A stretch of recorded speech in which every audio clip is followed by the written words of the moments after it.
අපි බලමු එහෙනම් පළවෙනි ගැටලුවෙන් මොකක්ද අහන්නේ කියලා. පළවෙනි ගැටලුවෙන් අපෙන් අහනවා එක්තරා මවකගේ සහ දුවකගේ උපන්දිනය එකම මාසයක එකම දිනයට යෙදී තිබුණි. එම මව 60 වෙනි උපන්දිනය සමරන දිනේදී දුව අයාමතා අද ඔබේ වයසත් මගේ වයසත් අතර අනුපාතය 5:3ක් වේයයි ප්‍රකාශ කරා. එසේනම් එදිනට අවුරුදු 6කට පෙර එම මවගේ සහ දුවගේ වයස් අතර අනුපාතය කීයද කියලා අපෙන් අහනවා. මේ වගේ ගණිත ගැටලු දීපුවම පොඩ්ඩක් කියවලා ඒක සඳහන් කරගන්න දත්ත ටික මොනවද කියලා අපිට කියනවා. වයස දීලා තිනවා, අනුපාතය දීලා තිනවා, දුවයි අම්මයි ඉන්නවා. දුවගේ වයස අපි හොයාගන්න ඕන x කියලා අපි ඒක ගමු. මවගේ වයස 60යි කියනවා. අනුපාතය 3/5 කියලා කියනවා. එහෙනම් අපිට දුවගේ වයස හොයාගන්න පුළුවන්. මෙන්න මේ කියන සමීකරණයට ටක් ගාලා x බෙදීම 3 සමානයි 60 බෙදීම 5 කියන සංඛ්‍යාවෙන් x වලට ලබා ගන්න පුළුවන් දුවගේ වයස දැන් 36යි කියලා. එහෙනම් අපිට මවගේ වයසත් දුවගේ වයසත් තියෙනවා. දැන් වයස අපෙන් අහන්නේ ප්‍රශ්නෙන් අවුරුදු 6කට කලින් වයස. අවුරුදු 6කට කලින් වයස එහෙනම් මවගේ 54යි දුවගේ 30යි. එහෙනම් 54 අණු 30 තමයි අපිට පිළිතුර ලැබෙන්නේ. වයස් අතර අනුපාතය ලැබෙනවා.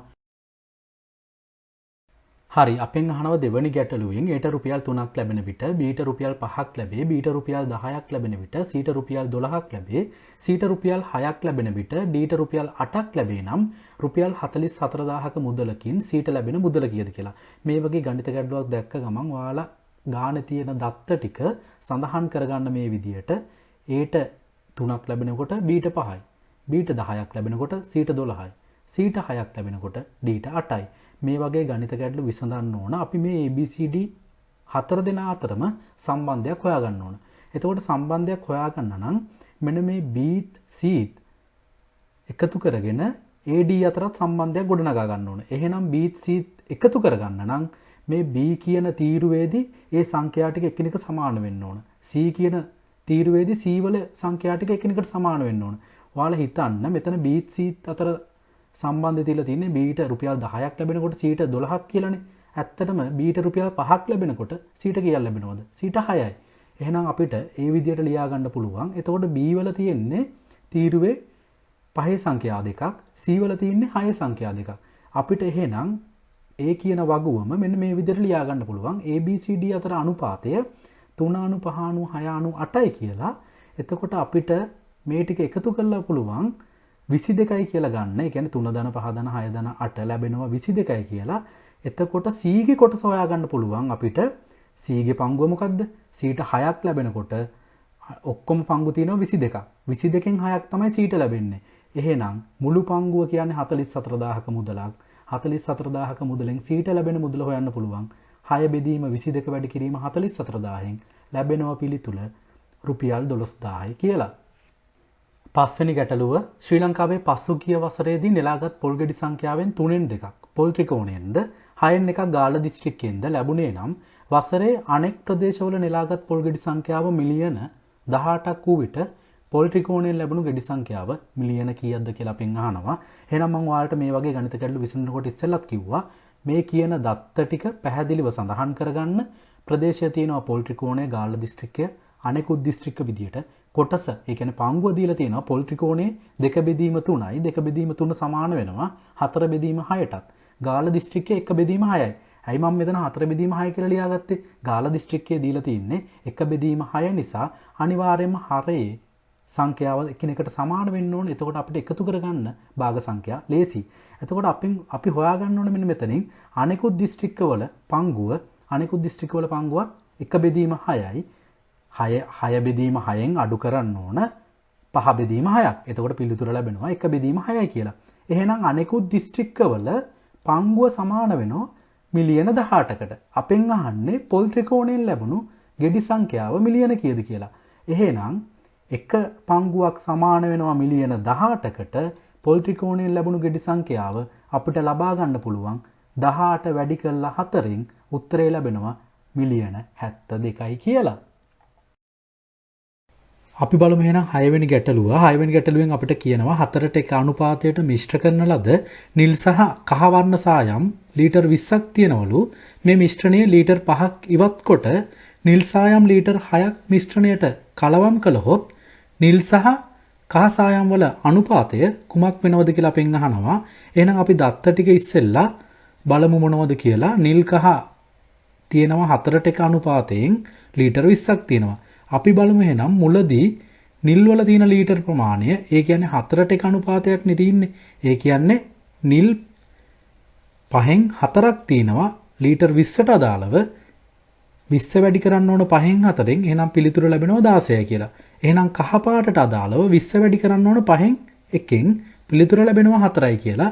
එහෙනම් අපි මේකෙන් ලීටර් 5ක් ඉවත් කරාට පස්සේ ලීටර් 15යි තියෙන්නේ. ලීටර් 15ට අදාළව 5න් 4ක් කියලා කියන්නේ නිල් අපිට ලැබෙනවා ලීටර් 12ක්, කහ ලැබෙනවා ලීටර් 3ක්, ලීටර් 15ක්. ඊට පස්සේ අපි බලමු නිල් පාට ලීටර් 6ක් දැමුවට පස්සේ මොකද්ද වෙන්නේ කියලා. අපි ළඟ දැන් නිල් 12ක් තියෙනවා, කහ 3ක් තියෙනවා. නිල් 6ක් දැමුව පසු නිල් 18යි, කහ 3යි, මුළු ප්‍රමාණය 21යි. එහෙනම් අපිට අවසානයේදී නිල් පාට සහ කහ පාට අතර අනුපාතය 18ට 93යි. ඒක අපිට තවත් කුඩා කරලා ලියන්න පුළුවන් 6ට 91යි කියලා. 15 වෙනි ගැටලුවෙන් අපෙන් අහන්නේ සේවකයෙකු දිනපතා ලබන අමතර දීමනාව ඔහු ලබන දෛනික වැටුපෙන් 3න් 1කට වඩා රුපියල් 100ක් අඩුයිලු. ඔහු දින 6ක සතියක් සඳහා ලබන වැටුප රුපියල් 10800කිලු. ඔහු ලබන දෛනික අමතර දීමනාව කොපමණද කියලා අහනවා. මේ ගණිත ගැටලුවේ අපිට කියනවා සතියට දින 6යි කියලා. ඒක මතක තියාගන්න. එතකොට අපිට හොයන්න පුළුවන් දෛනික වැටුප 10800න් බෙදලා දෛනික වැටුප ලබා ගන්න පුළුවන් රුපියල් 1800යි කියලා. අපෙන් ගණිත ගැටලුවෙන් අහන්නේ දෛනික අමතර දීමනාව. දෛනික අමතර දීමනාව කියන්නේ මොහුගේ අමතර දීමනාව අපිට ලබා ගන්න පුළුවන් දෛනික වැටුපෙන් 3න් 1කට වඩා රුපියල් 100ක් අඩුයි කියන වගන්තියේ. එතකොට දෛනික අමතර දීමනාව සමාන වෙනවා දෛනික වැටුපෙන් 3න් 1කට වඩා. ඒ කියන්නේ 1800න් 3න් 1කට වඩා රුපියල් 100ක් අඩුයිලු. එහෙනම් 1800 3න් බෙදුවට පස්සේ එනවා 600යි. 600න් 100ක් අඩු කරාම ඔහුගේ දෛනික අමතර දීමනාව ලබා ගන්න පුළුවන් රුපියල් 500යි කියලා. අපිට 29 වෙනි ගණිත ගැටලුවේ කියනවා පාසල් පුස්තකාලයේ ඇති සෑම නවකතාවකටම විද්‍යා පොත් 2ක් ඇත. සෑම විද්‍යා පොත් 3කට සිංහල පොත් 4ක් ඇත. එසේනම් නවකතා පොත් සහ සිංහල පොත් අතර අනුපාතය සොයන්න කියලා. අපි බලමු නවකතා විද්‍යා සිංහල තමයි පොත් තියෙන්නේ. නවකතාවකටම විද්‍යා පොත් 2ක් තියෙනවලු. ඒ කියන්නේ නවකතා විද්‍යා අතර අනුපාතය 1:2යි. සෑම විද්‍යා පොත් 3කටම සිංහල පොත් 4ක් තියෙනවලු. විද්‍යා පොත් සිංහල පොත් අතර අනුපාතය 3:4යි. මේ ප්‍රකාශන වලට බැලුවහම පේනවා විද්‍යා පොත් තමයි නවකතා පොත් එක්කත් සිංහල පොත් එක්කත් සම්බන්ධ වෙන්නේ. එහෙනම් විද්‍යා පොත්වල තියෙන සංඛ්‍යාව අපි එකිනෙකට සමාන කරගන්න ඕන. එහෙනම් 2යි 3යි අතර කුඩා පොදු ගුණාකාරය 6යි. පළවෙනි ප්‍රකාශනය අපි 3ෙන් ගුණ කරමු. ඒ කියන්නේ 1යි 2යි දෙකම 3ෙන් ගුණ කරාම අපිට එනවා 3/6යි කියලා. ඒ වගේම දෙවෙනි ප්‍රකාශනය 2කින් ගුණ කරමු. එතකොට 3/4 ගුණ කරාම අපිට එනවා 6/8යි. අනුපාතවලදී ගුණ කිරන්න බෙදන්න පුළුවන් කිසිම ප්‍රශ්නයක් වෙන්නේ නැහැ අනුපාතයකට. එතකොට අපිට මෙතනදී පුළුවන් මෙන්න මේ සම්බන්ධතාවය ලබා ගන්න නවකතා විද්‍යා සිංහල වලට අදාළව 3/6/8යි කියලා. එහෙනම් අපිට දැන් අහන්න ප්‍රශ්නේ නවකතා පොත් සහ සිංහල පොත් අතර අනුපාතය. එහෙනම් නවකතා පොත් සහ සිංහල අතර අනුපාතය 3/8යි කියලා අපිට ගන්න පුළුවන්. 146 වෙනි ගණිත ගැටලුවෙන් අපිට කියනවා ABCD යනු ව්‍යාපාරික හවුල් අයිතිකරුවන් 4 දෙනෙක්ලු. එම ව්‍යාපාර ආයතනයේ ලාභ ලබන අනුපාතයන් A සහ B අතර 2:1 අනුපාතයටත් B සහ C අතර 2:3 අනුපාතයටත් C සහ D අතර 2:5 අනුපාතයටත් බෙදා ගනු ලැබේ. එක්තරා දිනයක ලාභය රුපියල් 30000ක් නම් වැඩිම ලාභයක් ලැබූ පුද්ගලයා සහ අඩුම ලාභයක් ලැබූ පුද්ගලයා අතර මුදල් වෙනස කොපමණද කියලා අපෙන් අහනවා. ABCD කියලා 4 දෙනෙක් ඉන්නවා. AB අතර අනුපාතය 2:1යි. BC අතර අනුපාතය 2:3යි. CD අතර අනුපාතය 2:5යි. එහෙනම් අපිට පුළුවන් ABCD අතර අනුපාතය ඉස්සෙල්ලා ABC 3 දෙනා ගැන හිතන්න. AB අතර අනුපාතය 2:1යි. BC අතර අනුපාතය 2:3යි. දෙකටම B පොදු නිසා අපි එහෙනම් මෙන්න මේ පළවෙනි පේළියේදී C හිස්තැනක් තියෙනවා. D කොහොමත් හිස්තැනක් තියෙනවනේ අපිට D එක්ක සම්බන්ධයක් නැහැ. එහෙනම් මෙන්න මේ හිස්තැනට දාන්න ඕන B වලට තියෙන සංඛ්‍යාව 1. ඒ වගේම දෙවනි පේළියේදී A වලට හිස්තැනක් තියෙනවා. A වලට දාන්න ඕන B වලට තියෙන සංඛ්‍යාව 2. එහෙනම් දෙවරක් 2 4යි, එක්වරක් 2 2යි, එක්වරක් 3 3යි. මේ විදිහට පුළුවන් ABC අතර අනුපාතය ලබා ගන්න. ඊට පස්සේ කියනවා CD අතර අනුපාතය 2:5යි කියලානේ. අපිට පුළුවන් මේ විදිහට ලියා ගන්න. එහෙනම් C තමයි පොදු දෙන්නටම. එහෙනම් අපි එතන හිස්තැනට D වලට දාගන්නවා 3, AB වලට දාගන්නවා 2 ඒවා දෙකක්.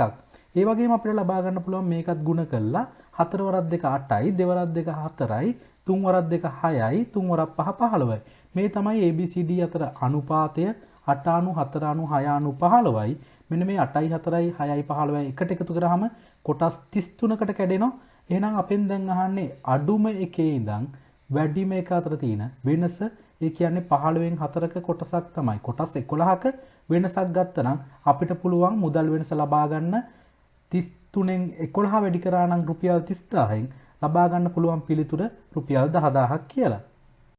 156 වෙනි ගණිත ගැටලුවෙන් අපිට කියනවා ප්‍රසංග වැඩි පංගුවද හර්ෂණ අඩු පංගුවද වශයෙන් රුපියල් 10000ක මුදලක් බෙදා ගැනීමේදී මුදල් වෙනස වූයේ රුපියල් 2000ක් නම් ඔවුන් මුදල් බෙදාගත් අනුපාතය සොයන්න කියනවා. ඒ කියන්නේ අපිට පුළුවන් මෙතනදී හර්ෂණට ලැබුණු මුදල ගන්න 10000න් 2000ක් අඩු කරලා ඒක දෙකෙන් බෙදලා. එතකොට රුපියල් 4000ක් එනවා. එහෙනම් ප්‍රසංගට ලැබුණු මුදල ගන්න පුළුවන් 10000න් 4000ක් අඩු කරලා රුපියල් 6000යි කියලා. එහෙනම් හර්ෂණයි ප්‍රසංගය අතර මුදල් ලැබිලා තින්නේ 4000යි 6000යි. ඒක අපිට බෙදා ගන්න පුළුවන් තව ටිකක් 2/3 කියලා. 161 වෙනි ගණිත ගැටලුව අපිට කියන්නේ කාසි පිළිබඳව ගණිත ගැටලුවක්. මෙතන කාසි රුපියල් 10 කාසි 5 කාසි ඒ වගේම 2 කාසි රුපියල් 1 කාසි සහ 750 කාසි තියෙනවා. මෙන්න මේ කාසි තියෙන පිළිවෙල තියෙන්නේ මෙන්න මේ විදිහට. ජානක ළඟ රුපියල් 10 කාසි මෙන් දෙගුණයක් තමයි රුපියල් 5 කාසි තියෙන්නේ. ඒ වගේම රුපියල් 5 කාසි මෙන් දෙගුණයක් රුපියල් 2 කාසි තියෙනවා. ඒ කියන්නේ රුපියල් 5 කාසි දෙකක් තියෙනකොට 2 කාසි 4ක් තියෙනවා. ඒ වගේම 2 කාසි 4ක් තියෙනකොට රුපියල් 1 කාසි 8ක් තියෙනවා. රුපියල් 1 කාසි 8ක් තියෙනකොට 750 කාසි 16ක් තියෙනවා. අපි හිතමු 10 කාසි 1ක් නම් තියෙන්නේ මෙන්න මේ විදිහට අනුපාතයක් අපිට අවසානයේදී ලියා ගන්න පුළුවන්. මේ අනුපාතයට අදාළව තියෙන්න පුළුවන් කාසි ප්‍රමාණය 31යි. එහෙනම් මේ කාසි 31ට අපි බලමු වටිනාකම කීයද කියලා. අපිට පුළුවන් 10 කාසි තියෙන එකයිනේ 5 දෙකක් තියෙනවා. ওই විදියට පුළුවන් මුළු වටිනාකම හොයාගන්න කාසි 31 රුපියල් 44යි කියලා. ඒ වගේම අපෙන් ගණිත ගැටලුවෙන් අහන්නේ මුළු කාසි ප්‍රමාණය 155ක් නම් ඒ 155 කියන කාසි ප්‍රමාණය තියෙන්නේ මෙන්න මේ කියන අනුපාතයට. 1 2 4 8 16 අනුපාතයට. එහෙනම් අපි මේ 155ට 31 කීයක්ද කියලා බලා ගන්න ඕන. එහෙනම් 31 ගාන අපිට එනවා 5ක් කියලා. එහෙනම් 5 44න් වැඩි කරලා අපිට පුළුවන් කාසි 155 මුළු වටිනාකම ගන්න රුපියල් 220ක් කියලා. 171 වෙනි ගණිත ගැටලුවෙන් කියනවා රුපියල් 1200ක මුදලක් සරා සහ පබා අතර බෙදාගත්තේ සරාට ලැබූ මුදලින් 15න් 4ක් පබාට ලැබූ මුදලින් 5න් 2කට සමාන වන පරිදිය සරාට ලද මුදල කොපමණද කියලා අපෙන් අහනවා. සරයි පබයි ඉන්නවා. සරාට 15න් 4ක් ලැබෙනකොට පබාට 5න් 2ක් ලැබෙනකොට මෙන්න මේ අගයන් දෙක සමානයි කියනවා. එහෙනම් අපිට පුළුවන් 15න් 4යි 5න් 2යි 5න් 2 3 වැඩි කිරීම 3න් වැඩි කරාට පස්සේ ඒ කියන්නේ හරය සහ ලවය එකම සංඛ්‍යාවකින් වැඩි කළා 6 බෙදීම 15යි කියලා ගන්න පුළුවන්. එහෙනම් 4 බෙදීම 15 අණු 6 බෙදීම 15 තමයි එන්නේ. ඒක තවත් කුඩා කරගන්න පුළුවන් 4 අණු 6යි කියලා. මෙන්න මේ විදියට සමාන කොටස් 10කදී පබාට ලැබූ මුදලින් 5න් 2කට සමාන වන්නේ සරාගේ 15න් 4ක්නේ. මේ විදියට අපිට සුළු කරගන්න පුළුවන්. එහෙනම් සරාට ලැබුණු මුදල කොටස් 10කින් කොටස් 4ක්. ඒ කියන්නේ 10න් 4 වැඩි කරන්න ඕන රුපියල් 1200න්. අපිට පුළුවන් 1200ට 10 120යි 120 4න් වැඩි කරාම රුපියල් 480ක මුදලක් තමයි සරාට ලැබිලා තියෙන්නේ. 187 වෙනි ගණිත ගැටලුව අපිට කියන්නේ සමිතියක පිරිමි සහ ගැහැණු අතර අනුපාතය 1/3කි පිරිමි ළමුන්ගෙන් අඩක් හා ගැහැණු ළමුන්ගෙන් 3න් 1ක් 2021 වර්ෂය සඳහා සමාජික ගාස්තු ගෙවා ඇත. 2021 වර්ෂය සඳහා සමාජික ගාස්තු ගෙවූ පිරිස 25ක් නම් සමිතියේ සමාජිකයන් සංඛ්‍යාව කොපමණද කියලා අපෙන් අහනවා. ගැහැණු පිරිමි අතර අනුපාතය 1/3යි. සමිතියේ පිරිමි x නම් එහෙනම් ගැහැණු ඒ වගේ 3 ගුණයක් ඉන්නවා 3යි x ප්‍රමාණයක් ඉන්නවා එතකොට අපිට පුළුවන් සමාජික ගාස්තු ගෙවූ පිරිමි ප්‍රමාණය අපිට භාගයක් කියනවා. ඉන්න ප්‍රමාණයෙන් අඩක් තමයි ගෙවලා තින්නේ. ඒ කියන්නේ x ප්‍රමාණයක් ඉන්නවා නම් x බෙදීම 2ක් තමයි සමාජික ගාස්තු ගෙවලා තියෙන්නේ. ඒ වගේම සමාජික ගාස්තු ගෙවූ ගැහැණු ප්‍රමාණය හොයාගන්න පුළුවන්. ඉන්න ප්‍රමාණයෙන් 3න් එකක් තමයි සමාජික ගාස්තු ගෙවලා තින්නේ. ඒ කියන්නේ 3x ඉන්නවා නම් ඒකෙන් 3න් එකක් කියන්නේ x ප්‍රමාණයක් තමයි සමාජික ගාස්තු ගෙවලා තියෙන්නේ. සමාජික ගාස්තු නොගෙවූ ප්‍රමාණය ගන්න පුළුවන් දැන් අපිට පිරිමි x බෙදීම 2කුයි ගැහැණු x ප්‍රමාණයකුයි ගෙවලා තියෙනනේ. ඒ කියන්නේ 3x බෙදීම 2 ප්‍රමාණයක් ගෙවලා තියෙනවා. මුළු සමිතියේ ඉන්නවා x ධන 3x. ඒ කියන්නේ 4x ප්‍රමාණයක් ඉන්නවා. 4x වලින් 3x බෙදීම 2ක් අඩු කරාට පස්සේ පිළිතුර ලැබෙනවා 5x බෙදීම 2යි කියලා. අපිට දැන් පුළුවන් මෙන්න මේ 5x බෙදීම 2 කියන ප්‍රමාණය සමාජික ගාස්තු ගෙවූ පිරිස 25ක් කියලානේ කියන්නේ. 25ට සමාන කරන්න. එහෙනම් අපිට පුළුවන් x වලාගය 10යි කියලා හොයාගන්න. සමිතියේ 4x ප්‍රමාණයක් ඉන්නවා. ඒ කියන්නේ 10 වගේව 4ක් ඉන්නවා. 40ක පිරිසක් ඉන්නවා සමිතියේ සමාජිකයන්. 190 වෙනි ගණිත ගැටලුව අපිට කියනවා ටැංකියක් සකස් කිරීමට අවශ්‍ය බදාම් සඳහා සිමෙන්ති වැලි තාච්චි 2:5 අනුපාතයටද සිමෙන්ති ගල් තාච්චි 5:3 අනුපාතයටද මිශ්‍ර කරනු ලබයි. මුළු බදාම මිශ්‍රණය සකස් කිරීමට තාච්චි 246ක් පමණක් අවශ්‍ය වූයේ නම් මිශ්‍රණය ඇති සිමෙන්ති තාච්චි ප්‍රමාණය කොපමණද කියලා අපෙන් අහනවා. අපිට පුළුවන් එහෙනම් සිමෙන්ති වැලි ගල් අතර අනුපාතයක් ගොඩනගා ගන්න. පළවෙනියට කියනවා සිමෙන්ති වැලි අතර අනුපාතය 2:5යි කියලා. ඊට පස්සේ කියනවා සිමෙන්ති ගල් අතර අනුපාතය 5:3යි කියලා. එහෙනම් මෙන්න මේ කියන ප්‍රකාශන දෙක භාවිතා කරලා අපි මේ තුන අතරම අනුපාතයක් ගොඩනගා ගන්න ඕන. එහෙනම් 2:5 කියන අනුපාතයේ සිමෙන්ති තමයි මේ දෙකටම පොදු. එහෙනම් සිමෙන්ති වල තියෙන අගය අපි එක සමාන කරගන්න ඕන. ඒ කියන්නේ 2:5 කියන එක අපි 5න් ගුණ කළා අපිට පුළුවන් 10:25යි කියලා ලියා ගන්න. ඒ වගේම 5:3 කියන එක 2න් ගුණ කළා අපිට ඒකත් ලියා ගන්න පුළුවන් 10:6යි කියලා. එහෙනම් දැන් අපිට සිමෙන්ති වැලි ගල් අතර අනුපාතයක් ලියා ගන්න පුළුවන් 10:25:6 කියලා. මේ 10:25:6යි එකට එකතු කරාම 41ක කොටසක්. ඒ කියන්නේ 41ක පංගුවක් තියෙනවා. අපිට දැන් පුළුවන් තාච්චි 246ක ඇති සිමෙන්ති තාච්චි ප්‍රමාණය හොයාගන්න. 246 41න් වැඩි කළා ඒ 41න් තියෙන ප්‍රමාණය එකක සිමෙන්ති 10න්නේ. ඒ කියන්නේ අපිට ඒක 10න් ගුණ කරන්න වෙනවා. එහෙනම් අපිට පිළිතුර ලබා ගන්න පුළුවන් 60යි කියලා. 211 වෙනි ගණිත ගැටලුව අපිට කියනවා නාමල් හා මානෙල්ගේ වයස් පිළිවෙලින් 60ක් සහ 80ක් වේ. ඔවුන්ගේ වයස් අතර අනුපාතය 1:3 වූයේ මීට වසර කීයකට කලින්ද කියලා තමයි අපෙන් අහන්නේ. අපි එහෙනම් ඔවුන්ගේ වයස් අතර අනුපාතය 1:3 උනේ මීට වසර x ගණනකට කලින් කියලා සිතමු. එහෙනම් අපිට පුළුවන් ඒ වෙලාවේ නාමල්ගේ වයස හොයාගන්න 60 රින x කියලා. ඒ වගේම මානෙල්ගේ වයස හොයාගන්න පුළුවන් 80 රින x කියලා. එතකොට අන්න ඒ කියන අගයන් දෙක අතර අනුපාතය සමාන වෙනවා 1:3යි කියලා. අපිට මෙන්න මේ විදිහට සමීකරණයක් ගොඩනගා ගන්න පුළුවන්.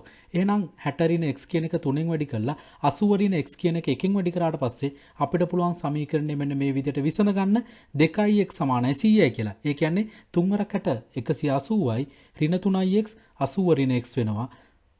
180න් 80ක් අඩු කරාම 100යි. ඒ වගේම 3x වලින් x වල අඩු කරාම 2x. ඒ කියන්නේ 2x = 100යි x වලගේ 50යි. එහෙනම් අපිට පුළුවන් ඔවුන්ගේ වයස් අතර අනුපාතය 1:3 උනේ මීට වසර 50කට කලින් කියලා හොයාගන්න. එහෙනම් අපි බලමු ඇත්තට මේ ප්‍රකාශනයට ලැබෙන අගය හරිද කියලා. එතකොට නාමල්ගේ වයස අවුරුදු 50කට කලින් කීයද? අවුරුදු 10යි. ඒ වගේම මානෙල්ගේ වයස 80න් 50ක් අඩු කරාම අවුරුදු 30යි. එහෙනම් අපිට පුළුවන් ඒ වෙලාවේදී නාමල් සහ මානෙල්ගේ වයස් අතර අනුපාතය 10:30 කියලා ගන්න. ඒ කියන්නේ අවුරුදු 50කට කලින් ඔවුන්ගේ වයස් අතර අනුපාතය 1:3යි කියලා. දැන් ඔයාලට තේරෙනවා 10:30 නිසා.